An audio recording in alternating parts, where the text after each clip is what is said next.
Amerika Serikat melancarkan operasi militer skala besar terhadap Venezuela pada 3 Januari 2026. Sistem pertahanan Rusia yang dimiliki Venezuela diduga tak berfungsi saat serangan tersebut diluncurkan. Serangan awal dilaporkan menargetkan ibu kota Caracas sekira pukul 2 waktu setempat. Infrastruktur militer di kota tersebut diduga menjadi fokus serangan Pentagon. Video yang beredar menunjukkan helikopter Amerika Serikat terbang di atas kota.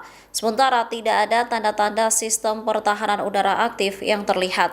Pada tahun 2024, Rusia dilaporkan memasok sistem pertahanan udara tambahan, mulai dari Buk M2 dan Patsir yang diangkut oleh pesawat IL-76.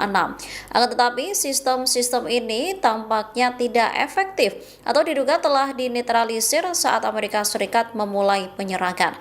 Diketahui Buk M2 merupakan sistem rudal permukaan ke udara atau SAM bergerak jarak menengah modern buatan Rusia.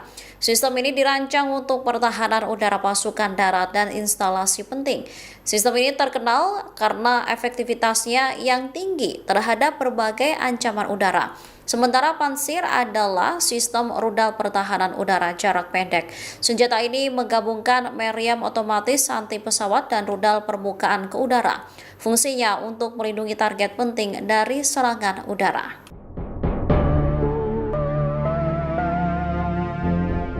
Presiden Amerika Serikat Donald Trump berencana mencaplok Greenland menyusul serangan terhadap Venezuela. Merespon rencana itu, Perdana Menteri Denmark Mette Frederiksen mengeluarkan peringatan keras ke Trump. Frederiksen menilai rencana Trump mencaplok Greenland tak masuk akal. Lebih lanjut, ia menyebut jika Amerika Serikat tak berhak mengambil alih salah satu dari 3 negara di persemakmuran. Diketahui, Trump berulang kali menyatakan ingin membeli pulau Arktik yang tertutup es tersebut dari Denmark. Sejak kembali menjabat sebagai presiden pada tahun 2025, Trump ingin mengambil wilayah itu melalui kekuatan militer. Menurut Trump, aneksasi Greenland adalah kebutuhan keamanan nasional. Pihaknya menegaskan terkait melimpahnya mineral serta lokasi strategis pulau tersebut. Tak hanya itu, lokasi tersebut saat ini juga dipenuhi kapal-kapal Rusia dan Tiongkok. Pernyataan Trump juga diperkuat dengan unggahan Katie Miller. Dalam postingan istri Wakil Kepala Staf Gedung Putih, Stephen Miller, terlihat wilayah Greenland ditutupi bendera Amerika Serikat. He has cocaine mills. He has factories where he makes cocaine. And yeah, I think I stick by my first statement. He's making cocaine, they're sending it into the United States, so he does have to watch his ass. Setelah meluncurkan serangan ke Venezuela, Presiden Amerika Serikat Donald Trump diduga akan menargetkan Kolombia. Seperti yang dilakukan ke Presiden Venezuela Nicolas Maduro, Trump juga diduga akan menangkap Presiden Kolombia Gustavo Petro. Ancaman serangan ke Kolombia disampaikan Trump pada Minggu 4 Januari 2026. Trump menyebut opsi operasi militer terhadap Kolombia sebagai sesuatu yang terdengar bagus.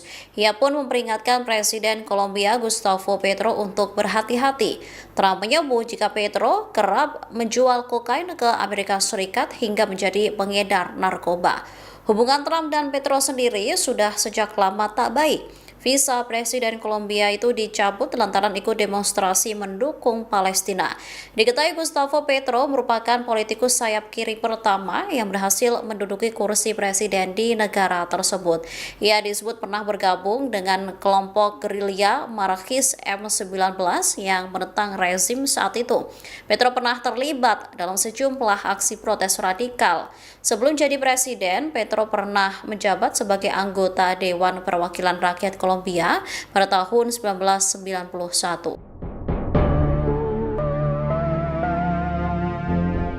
Presiden Venezuela Nicolas Maduro dijadwalkan untuk pertama kalinya hadir di Pengadilan Federal Amerika Serikat pada Senin 12 Januari 2026. Ia akan menjalani persidangan atas tuduhan pidana federal, termasuk konspirasi terorisme narkoba dan konspirasi impor kokain. Diketahui Maduro sempat pidato berapi-api menantang Trump untuk datang ke Venezuela dan menangkapnya. Kini Maduro telah berhasil ditangkap oleh pasukan Amerika Serikat dalam operasi militer. Maduro ditangkap oleh pasukan Amerika Serikat pada Sabtu 3 Januari pagi dalam operasi militer mendadak.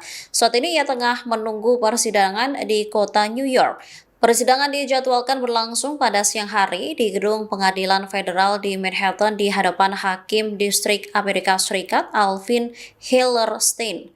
Istri Maduro, Cilia Flores, juga ditangkap oleh militer Amerika Serikat.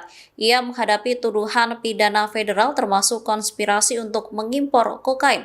Maduro sendiri terancam hukuman puluhan tahun hingga penjara seumur hidup. Pasalnya, ia disebut terjerat beberapa kejahatan berat mulai dari narkoterorisme dan konspirasi impor kokain. Kemudian, kepemilikan senjata otomatis dan bahan peledak, serta konspirasi kepemilikan senjata pemusnah. Meski demikian, penangkapan Maduro oleh pemerintah Amerika Serikat ini mendapat tanggapan pro kontra. Legalitas operasi Trump ini pun dipertanyakan.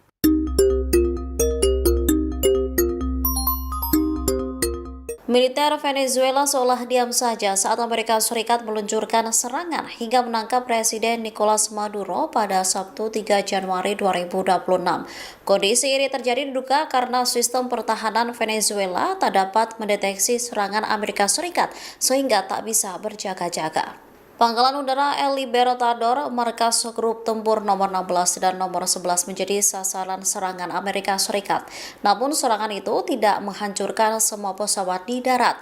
Beberapa jam setelah penangkapan Maduro, 4 F-16 dan 2 Su-30 lepas landas. Mobilisasi yang terhambat ini menunjukkan kegagalan serius militer Venezuela dalam respon serangan.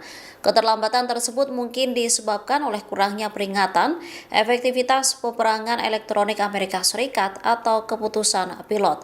Pesawat EA-18G Growler Angkatan Laut Amerika Serikat kemungkinan bertindak untuk menonaktifkan radar Venezuela. Sistem pertahanan Rusia Buk M2 dan Patsir juga tak berfungsi.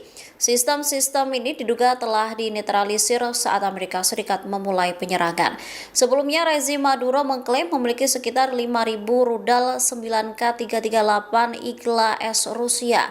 Sistem ini semestinya menjadi ancaman mematikan bagi helikopter Amerika Serikat. Akan tetapi helikopter Amerika Serikat justru terbang tanpa hambatan.